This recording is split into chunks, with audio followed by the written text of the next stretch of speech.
How is everybody doing today? Welcome to episode 22 of the Sounds Like Liberty podcast. I am your host, Nicky P, here with my lovely wife and co-host, Lizzie. Hey!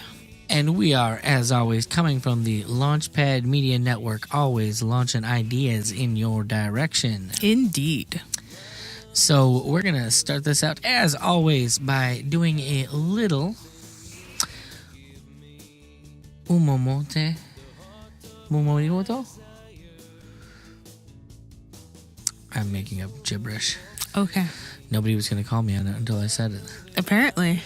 Yeah, we're going to take a little look at some Megadeth today. Okay. A little analysis with the old Megadeth. Yeah. Good time. Apparently Liz has never heard this song. I haven't.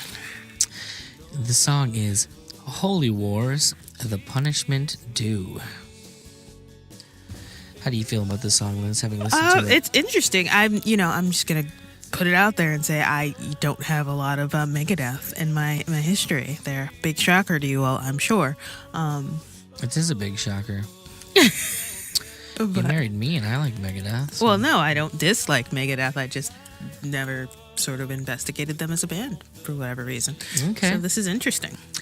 All right. So I'll start this off here. Go for it. Brother will kill brother, spilling blood across the land, killing for religion, something I don't understand.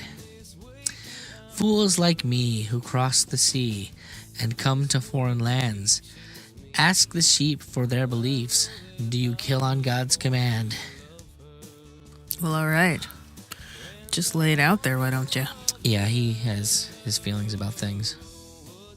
What do you think, Liz? I mean, it's interesting. Why is it interesting? What do you think he's talking about? Well, see, I initially thought he was talking about religion specifically because he mentions religion and God, and that's kind of where my brain goes. But, there is some suggestion of maybe the military here going to foreign lands. Yeah, no, I'm pretty positive that's what it is. Ah, well, all right then. More importantly, I know that's what it is. I know enough about Dave Mustaine to be able to ascertain that much. Okay. So, a country that's divided surely will not stand.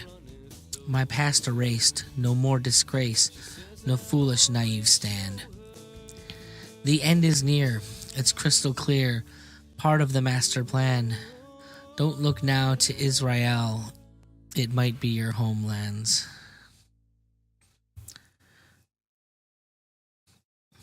Huh. What's he talking about there?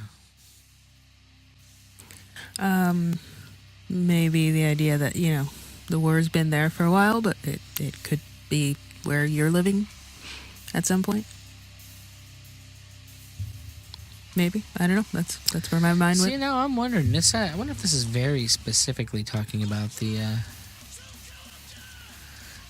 Palestinian-Israeli conflict. I don't know.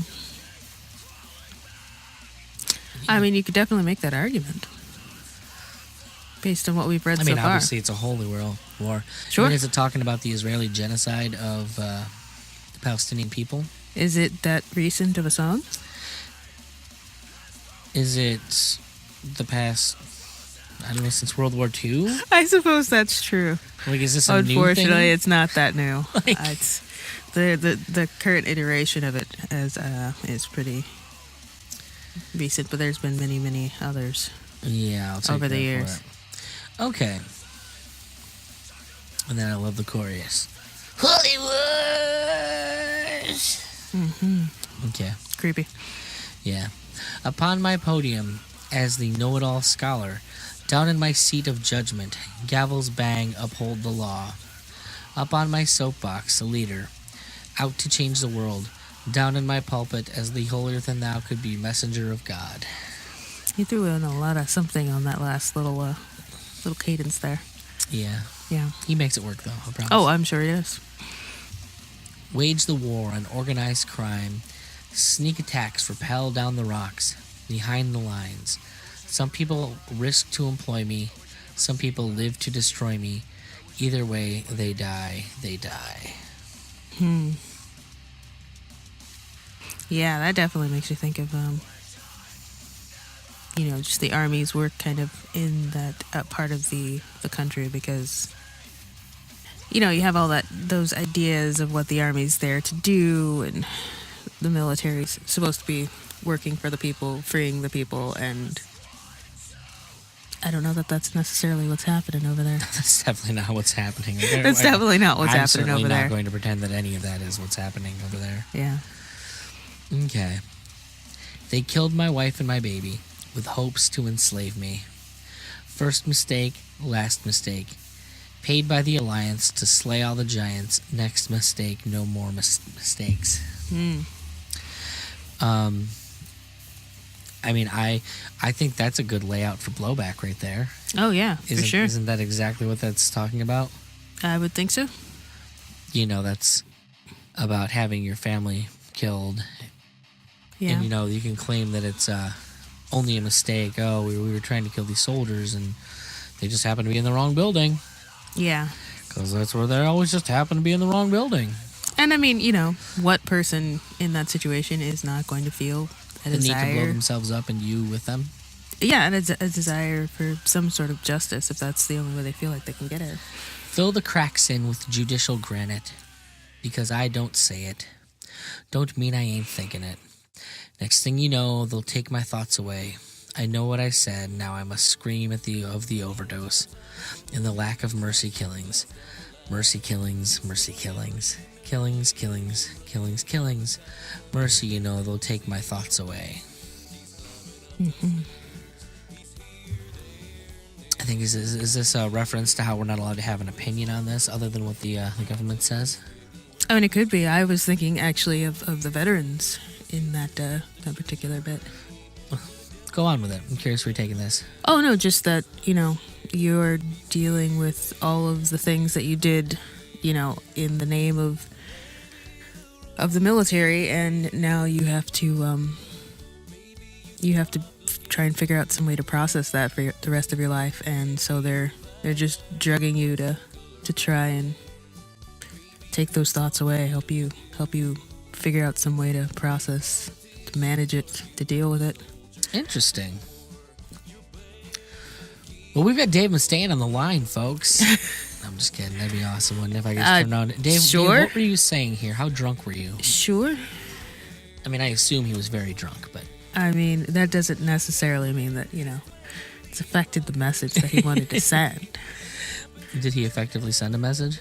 I feel that he did. Some people are a bit more clear on things like that when they're drunk. I mean, God, how old was he when he wrote this? I couldn't tell you. He had to be in his 20s. This is an old one. It's a great song. Yeah. Very iconic riff. I mean, it certainly makes you think, and it has a real feel to it. That's I'm going to call attention to the fact. Troubling. See, this is the key. All these things are just springboards for discussion. And yeah. Did you really question whether or not he wrote this song at a time when Palestine and Israel weren't fighting? I know that it was pretty ridiculous. Like, after it came out of my mouth, I was like, you were what ready for bed, apparently. Yeah. Well, I mean, we all know. We're all ready for bed. I got to go to band practice. Yeah. That this happens on the day that we record this, but it does. I know. But yeah, no, it's been a very long, drawn out, ridiculous series of issues there, and it's just... What do you mean a series of issues? It's been a what's the word we call that? Oh, we call it a genocide. Yeah. Killing Palestinian people. I realize that they'll say, oh, there's no Palestine. Like, whatever. We took their fucking land. Yep. So, anyways,